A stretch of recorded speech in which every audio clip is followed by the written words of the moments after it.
আসসালামু আলাইকুম রহমতুল্লাহ। প্রিয় সুদী, কাছে ও দূরে, দেশ ও প্রবাসে যে যেখান থেকে দেখছেন, আপনাদের সকলকে আমার আলোচনা শুনবার জন্য স্বাগতম। আজকে আমি মূলত দুটো বিষয়ে সামান্য আলোচনা করব। তার ভিতরে একটি হচ্ছে গুপ্ত শব্দ। এই গুপ্ত শব্দকে কেন্দ্র করে অলরেডি বাংলাদেশে বড় ধরনের একটি দুর্ঘটনা ঘটে গেছে। ছাত্রদল এবং ছাত্র শিবির তারা যা করেছে বা যা হয়েছে সেটা অনাকাঙ্ক্ষিত। এই বিষয়টা একটু থাকছে, সাথে থাকছে আর একটি গুরুত্বপূর্ণ ইস্যু, সেটা হচ্ছে একজন এমপি মহোদয়, অর্থাৎ মাননীয় এমপি হাসানাত আবদুল্লাহ এনসিপির থেকে নির্বাচিত। তিনি নির্বাচনের আগে গলা ফাটিয়ে বলেছিলেন যে আমরা ট্যাক্স ফ্রি গাড়ি নিব না, অথচ এখন সংসদে দাঁড়িয়ে তিনি গাড়ি চাচ্ছেন। এই বিষয়টা আসলে কি, ঘটনা কি? অনেকেই বলছেন যে তাহলে তার আগের বক্তব্য কি ভুল কিনা, অর্থাৎ একটা ন্যারেটিভ দাঁড় করাতে চাচ্ছেন। আদতে হাসানাত আবদুল্লাহ কি সেই ট্যাক্স ফ্রি গাড়ি নেবেন না এবং কাউকে নিতেও দিবেন না, তার থেকে এখন বেরিয়ে আসলেন, এখন একটু সরে আসলেন, নাকি এখনো সেই মতের উপরেই আছেন? এই বিষয়টাই আমি ক্লিয়ার করার চেষ্টা করবো ইনশাল্লাহ। আশা করি শেষ পর্যন্ত সাথেই থাকবেন এবং আপনারা আপনাদের মূল্যবান মতামত অবশ্যই কমেন্টে জানাতে ভুলবেন না। প্রথম যে বিষয়টা গুপ্ত, এই গুপ্তটা একটি গালি হিসেবে আমরা ধরতে পারি যে এটা রাজনৈতিক একটি গালি, অর্থাৎ একটি দলকে কটাক্ষ করা, এই কটাক্ষমূলক কথা বলা, এটা কোরআন এবং সুন্নাহ অনুযায়ী একেবারে হারাম। আল্লাহ তাআলা স্পষ্টভাবে, নবীজিও বলেছেন যে তোমরা কাউকেও ব্যঙ্গাত্মক নামে ডেকো না, যেই নামে সে হীনমন্যতায় ভুগবে বা তার কাছে খারাপ লাগবে, এই ধরনের কোনো নামে তাকে কখনোই ডাকা অনুচিত। বিশেষত এই গুপ্ত যখন বলা হচ্ছে, বিশেষত জামাত ইসলামকে, কারণ জামাত ইসলামের অনেক নেতাকর্মী আওয়ামী লীগের সময় তারা নিজেদের জীবন বাঁচাতে তারা আওয়ামী লীগের সাথে বিলীন হয়ে গিয়েছিল, অনেকে বলেন, বা আওয়ামী লীগের ভিতরেই তারা ছিলেন। এরপরে যখন আওয়ামী লীগের বিদায় হলো, তখন তারা সেই খোলস ছেড়ে তাদের নিয়মিত যেই রাজনীতি বা সেই খোলসমুক্ত রাজনীতিতে তারা ফিরে এসেছেন। এই কারণেই অনেকে তাদেরকে গুপ্ত বলছেন। এই গুপ্তটা একটা গালি, এবং এই গুপ্তটা মূলত লন্ডন থেকে এসে মাননীয় প্রধানমন্ত্রী জনাব তারেক রহমান সাহেব যখন সমাবেশে তাদেরকে গুপ্ত বললেন, তখনই এটা বেশি রূপে প্রসিদ্ধ হলো এবং মানুষের ভিতরে ছড়িয়ে গেল। এবং তখন থেকেই এই নামটা বা এই বক্তব্যটা, এইটা ন্যারেটিভটা সমাজে প্রতিষ্ঠা করার চেষ্টা করেছে বিএনপির ভাই বোনেরা। তো এই বিষয়টা আসলেই অনাকাঙ্ক্ষিত, কারণ রাজনীতির মাঠে কোনোভাবেই আর এক দলকে আপনি এমন শব্দ চয়ন করবেন না যাতে তারা কটাক্ষ বোধ করে বা হীনমন্যতায় ভোগে বা তারা অপমান বোধ করে। এতে কি হবে? এতে তখন তারাও একটা এমন শব্দ ইউজ করবে আপনাদের বিষয়ে যেটা আপনারাও নিতে পারবেন না। যেমন জামাতের ভাইয়েরা এখন দেখছি বর্তমান চেয়ারম্যান, বিএনপির চেয়ারম্যান বা মাননীয় প্রধানমন্ত্রী তারেক রহমানকে খাম্বা বলে গালি দিচ্ছে। আমরা ইতিপূর্বে জানি যে বিগত সময়ে, অর্থাৎ আওয়ামী লীগের 16 বছর আগে যখন বিএনপি সরকার ক্ষমতায় ছিল, 2001 সাল থেকে 6 সালে, তখন এই খাম্বা নিয়ে অনেক কৌতুক, অনেক লেখালেখি, অনেক পত্রপত্রিকা এসেছে যে বাংলাদেশের সর্বোচ্চ বিদ্যুতের খাম্বা গাড়া হয়েছে, কিন্তু বিদ্যুৎ আর যায়নি। সেই তখন থেকেই মূলত মাননীয় প্রধানমন্ত্রীকে খাম্বা দিয়েই মূলত বকা দেওয়া হয় বা খাম্বা নামকরণের সাথেই তাকে সম্পৃক্ত করা হয়। এটাও একটা গালি। কোনো গালিটাই আসলে রাজনীতির ভাষা হতে পারে না।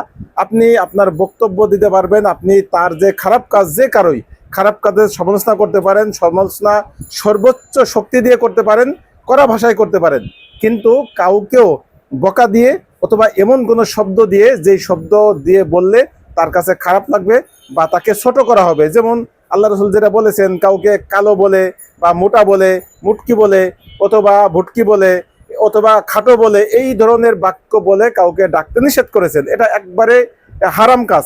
কারণ যখন এই ধরনের বক্তব্য দিয়ে কাউকে ডাকা হয় বা বাক্য দিয়ে কাউকে ডাকা হয়, তখন সে নিজেকে খারাপ মনে করে, অন্তত নিজের কাছে খারাপ লাগে, নিজের কাছে লজ্জা লাগে। সেই কারণেই কাউকেও লজ্জা দেওয়া এটা ইসলামে স্পষ্টত হারাম। সেই জায়গা থেকে মাননীয় প্রধানমন্ত্রী তারেক রহমান যেইভাবে গুপ্তের প্রচলন ঘটিয়েছেন, তিনিও হারাম কাজ করেছেন এবং বিএনপির সকল নেতাকর্মীরা এখন এই কাজটা করছেন। বিশেষত বিভিন্ন ভার্সিটিতে তারা গুপ্ত লিখে ছড়িয়ে দিচ্ছেন। এটা একেবারেই অনাকাঙ্ক্ষিত বিষয়। এরই জেরে জামাত ইসলাম এখন খাম্বা তারেক হিসেবে তারা আখ্যায়িত করতেছেন। এই দুটো শব্দই আমাদের পরিত্যাজ্য, যেহেতু আমরা বিএনপি এবং জামাত, এই দুটো দল আওয়ামী লীগকে তাড়াতে বা ফ্যাসিজমকে তাড়াতে তারা ঐক্যবদ্ধভাবে জুলাই আন্দোলনে শরিক ছিল। অতএব নিজেদের ভিতরেই মারামারি করতে গিয়ে যেন আমরা কখনোই আওয়ামী লীগকে আবার স্পেস না দিয়ে দেই, সেই বিষয়টা আমাদের মাথায় রাখতে হবে। অতএব একদিকে যেমন বিএনপি তারা ক্ষমতায় আছেন, তাদেরকে ধৈর্য ধরতে হবে, অন্যদিকে জামাত ইসলাম যেহেতু বিরোধী দলে আছেন, তাদেরকে অনেকটা নিজেদেরকে একটু গুটিয়ে রাখতে হবে বা একটু শান্ত ভূমিকা পালন করতে হবে। অতএব মারামারি, দাঙ্গা হাঙ্গামা, বা যেইভাবে বিএনপির ছাত্ররা বা ছাত্র দলের যে নেতাকর্মীরা তারা যেইভাবে আগ্রাসী ভূমিকা কালকে দেশীয় অস্ত্র নিয়ে তারা মাঠে নেমেছে, সেটা পরিত্যাগ করতে হবে এবং মাননীয় প্রধানমন্ত্রীর সরাসরি নির্দেশ দেওয়া উচিত, অথবা মাননীয় স্বরাষ্ট্রমন্ত্রী যিনি আছেন তাকে এই বিষয়টা দ্রুত পদক্ষেপ নিতে হবে। যাদের হাতে সরাসরি অস্ত্র দেখা গেছে, সে শিবিরের হোক, সে ছাত্র দলের হোক, তাদেরকে দ্রুত গ্রেফতার করে আইনের আওতায় নিয়ে আসা এবং তাদের যথাযথ শাস্তি বাস্তবায়ন করা। যদি আপনারা নতুন একটি সুন্দর বাংলাদেশ বিনির্মাণ করতে চান, সাথে সাথে আমি মাননীয় প্রধানমন্ত্রীকে বলবো, আপনি আপনার জায়গা থেকে এই গুপ্ত শব্দটা উইথড্র করবেন এবং আপনি সকলকে বলে দিবেন যে খবরদার, তোমরা কখনোই আর এই গুপ্ত শব্দটা ব্যবহার করবে না। মাননীয় প্রধানমন্ত্রী ইতিপূর্বে আরো অনেক শব্দ দিয়ে তিনি জামাতকে ঘায়ল করার চেষ্টা করতেছেন, ৭১ নিয়ে ঘায়ল করার চেষ্টা করতেছেন, এগুলি একটা বিষয়। সাথে সাথে আমার মনে হয় এই সব ধরনের বক্তব্য বাদ দিয়ে বরং আমাদের পজিটিভ রাজনীতির দিকে এগোনো দরকার। দ্বিতীয় যে বক্তব্যটা আমি আলোচনা করতে চাচ্ছি সেটা হচ্ছে আমাদের এনসিপির একজন নেতা বা মাননীয় এমপি হাসানাত আব্দুল্লাহ, তিনি গতকালকে সংসদে দাঁড়িয়ে বলেছেন যে বলতে লজ্জা হয়, তারপর আমি বলতেছি একেবারে সর্বকনিষ্ঠ যেই আছে আমাদের সংসদ সদস্য, তার ভিতরে হয়তো তিনি দ্বিতীয় সর্বকনিষ্ঠ সংসদ সদস্য হিসেবে তিনি যেই দাবিটা করেছেন যে একজন টিএনও মহোদয়েরও একটা গাড়ি আছে, অথচ এমপি হওয়া সত্ত্বেও তারা এখন উপজেলাতে একটি অফিস পেয়েছেন, সেখানে তারা বসতে পারবেন। কিন্তু এই জন্য তিনি ধন্যবাদও জানিয়েছেন সরকারকে, যে আমি অন্য সময় বিরোধিতা করার জন্য দাঁড়ালেও আজকে আমি ধন্যবাদ দেওয়ার জন্য দাঁড়িয়েছি। সাথে সাথে তিনি আবদার করেছেন যে আমাদেরকে যেন একটি গাড়ির ব্যবস্থা করা হয়। এটা একটা যৌক্তিক দাবি। আমি মনে করি যে একজন এমপি হিসেবে তার একটা গাড়ি থাকা দরকার, কারণ এখন তার কাজ থাকবে ঢাকা সংসদে যেমন থাকবে, আবার তার নির্বাচনী এলাকায় সপ্তাহে ১ দিন ২ দিন তাকে ঘুরতে হবে, বিভিন্ন মানুষের সাথে যাইতে হবে, সেখানে তাদের সমস্যা দেখতে হবে এবং আবার সংসদে অধিবেশনে যোগ দিতে হবে। যে কারণে একজন সংসদ সদস্যের গাড়ি থাকাটা একেবারেই বাঞ্ছনীয়। তাছাড়া আপনি যদি হিসেব করেন বাংলাদেশের চাকরির যে কোটা, আপনি যদি ধরেন চাকরির যে স্তর, আপনি যদি একজন ইউএনও বা টিএনও এদের স্তরটা দেখেন, এদের থেকে তো অবশ্যই একজন এমপি মহোদয়ের র্যাঙ্ক অনেক উপরে।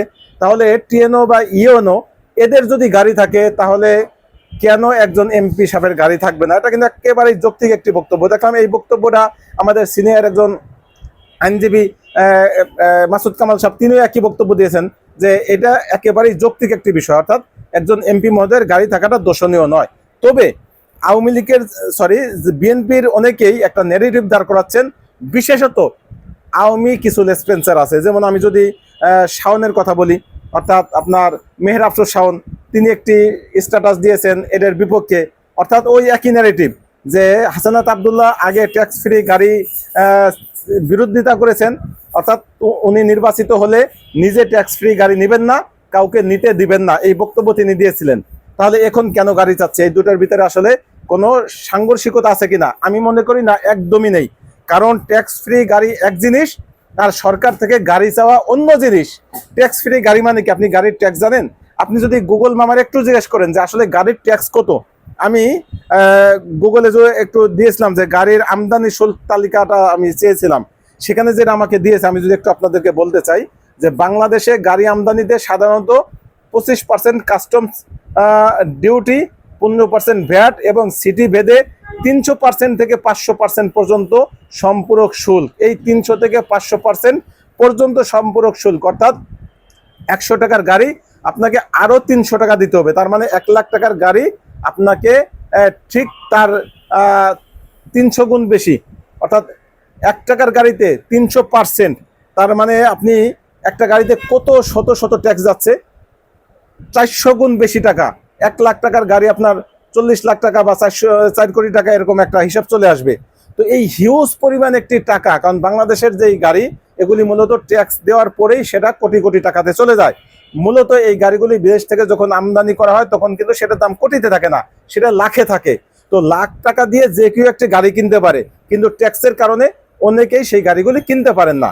তো সংসদ সদস্যরা সাধারণত এই ট্যাক্স ফ্রি পেয়ে থাকেন, অর্থাৎ এই ট্যাক্স বর্ধিত যে ট্যাক্স, এই ট্যাক্সটা তাদেরকে দিতে হয় না। তারা ওই লাখ লাখ যে টাকা, ওই টাকা দিয়েই তারা কোটি টাকার গাড়ি পেয়ে যান। এই সুবিধাটা হাসানাত আব্দুল্লাহ নেবেন না, অর্থাৎ ব্যক্তি মালিকানার ক্ষেত্রে সরকারি সুবিধাটা তারা নিতে চাননি।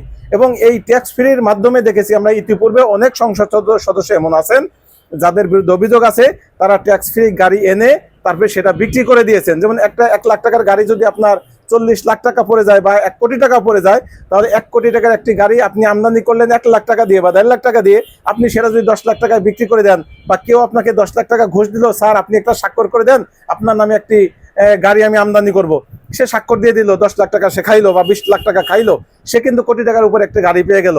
এই যে একটা দুর্নীতি, এটা রোধ করা যেমন জরুরি ছিল, সাথে সাথে অনৈতিক সুবিধা যেন কোনো এমপি মহোদয় না নেন, অর্থাৎ সরকারের ট্যাক্স যেন তারা ফ্রি নিতে না পারেন, সেই বিষয়টাই তিনি সোচ্চার ছিলেন।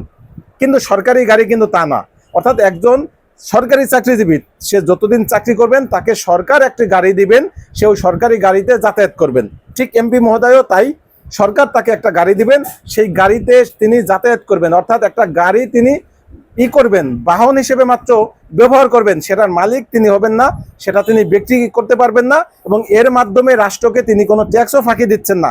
অর্থাৎ এই জায়গায় কোনো ধরনের কোনো প্রতারণা নেই। কিন্তু একটা শ্রেণী কি করতেছে, এই জায়গায় আপনি একটা ন্যারেটিভ দাঁড় করাইতে চাচ্ছে যে হাসানাত আব্দুল্লাহ আগে এক ধরনের কথা বলছে, এখন আর এক ধরনের কথা বলছে, অথচ একেবারেই বাতুলতা। আমি যদি খোদ হাসানাত আব্দুল্লাহর একটি পোস্ট আপনাদেরকে দেখা দিতে চাই, সেখানে হাসানাত আব্দুল্লাহ নিজে বলেছেন যে আসলে তিনি কখনোই এই ট্যাক্স ফ্রি গাড়ি চাননি। তিনি যেটা বলেছেন যে আমি একটি সরকারি গাড়ি চেয়েছি, এটা টেবিল টক ইউকোতে নিউজটা এসেছে, এখানে ট্যাক্স ফ্রি নয়, সরকারি মালিকানাধীন গাড়ি চেয়েছি। অর্থাৎ ওই ভাড়ার গাড়ি আর সরকারি মালিকানাধীন গাড়ি একই জিনিস। ভাড়ার গাড়ি আপনাকে ডেলি ভাড়া দিতে হচ্ছে, সরকারি মালিকানার গাড়িটা আপনাকে ভাড়া দিতে হচ্ছে না। বাকি আপনি যতদিন পর্যন্ত ক্ষমতায় থাকবেন বা যতদিন পর্যন্ত আপনি এমপি থাকবেন ততদিন আপনি ব্যবহার করতে পারবেন, এরপরে কিন্তু আপনি ব্যবহার করতে পারবেন না। বাস এতটুকুই। অতএব এইখানে যারা ন্যারেটিভ দাঁড় করাতে চাচ্ছেন, আমার মনে হয় বাংলাদেশের জনগণ এখন এতটা বোকা নয় যে আপনাদের এই ন্যারেটিভ তারা খাবে। অতএব মেহের আফরোজ শাওন যে পোস্টটা করেছে, আমি যদি সেই পোস্টটা একটু আপনাদেরকে দেখাইতে চাই, উনি কি ধরনের পোস্ট করেছে। মেহের আফরোজ শাওন তার ভেরিফাইড ফেসবুক পেজ দেখা যাচ্ছে, উনি এখানে হাসানাত আব্দুল্লাহ দুটো ভিডিও দিয়েছেন, ওই একই বক্তব্য, যেখানে তিনি ট্যাক্স ফ্রি গাড়ি নেবেন না, অন্যকে নিতে দিবেন না। আর নিচের বক্তব্যটা হচ্ছে গতকালকে সংসদে যে বক্তব্য, তিনি হেডলাইন যেটা দিয়েছেন, নিজে তো কিনবো না না নাই, যদি একটা গাড়ির ব্যবস্থা করে দেয় তাইলে। মানে আগের বক্তব্য প্রথম এক লাইনে তিনি এনেছেন, আবার পরে আবার একটা গাড়ির ব্যবস্থার কথা বলে তিনি খোটা দিয়েছেন বা খোঁচা দিয়েছেন। মূলত এই মেহের আফরোজ শাওন তিনি আওয়ামী লীগের যেমন দালাল, তিনি এই গণমানুষের বিরুদ্ধে তার অবস্থান সবসময় আমরা দেখেছি। তিনি এই 4 বছরের শিশু সন্তান মারা গিয়েছে শেখ হাসিনার গুলিতে, অর্থাৎ শেখ হাসিনার নির্দেশে যে স্নাইপার ব্যবহার করা হয়েছে বা মারণাস্ত্র ব্যবহার করা হয়েছে, সেই মারণাস্ত্রের আঘাতে 4 বছর 5 বছরের বাচ্চা নিহত হয়েছে, তাতে তিনি কান্না করেননি। কিন্তু শেখ রাসেলের জন্মদিনে তিনি মায়া কান্না করেছিলেন। এইটা হচ্ছে এই মেহের আফরোজ শাওন। সেই সময় যেই জুলাই আন্দোলন চলাকালীন সময়ে তার এই বক্তব্যটা আমরা দেখেছি, যে তখনও এই বিষয়টা নিয়ে অনেক সমালোচনা হয়েছে। এই ধরনের আরো কিছু উদ্ভট কিছু লোক আছে, তারা এই ধরনের বক্তব্য দিয়ে মূলত একটি ন্যারেটিভ দাঁড় করাতে চাচ্ছে, মূলত হাসানাত আব্দুল্লাহকে একটু ডাউন করতে চাচ্ছে বা তাকে একটু মাইনাস করতে চাচ্ছে বা তাকে ইমোশনালি একটু আঘাত করতে চাচ্ছে। এটা আসলে হাসানাত আব্দুল্লাহকে কোনোভাবেই আপনারা এইভাবে আঘাত করতে পারবেন না, কারণ হাসানাত আব্দুল্লাহ এমন ছোট কোনো মানসিকতা লালন করেন না যে আপনাদের এরকম ঠুনকো আঘাতে সে ভেঙে পড়বে।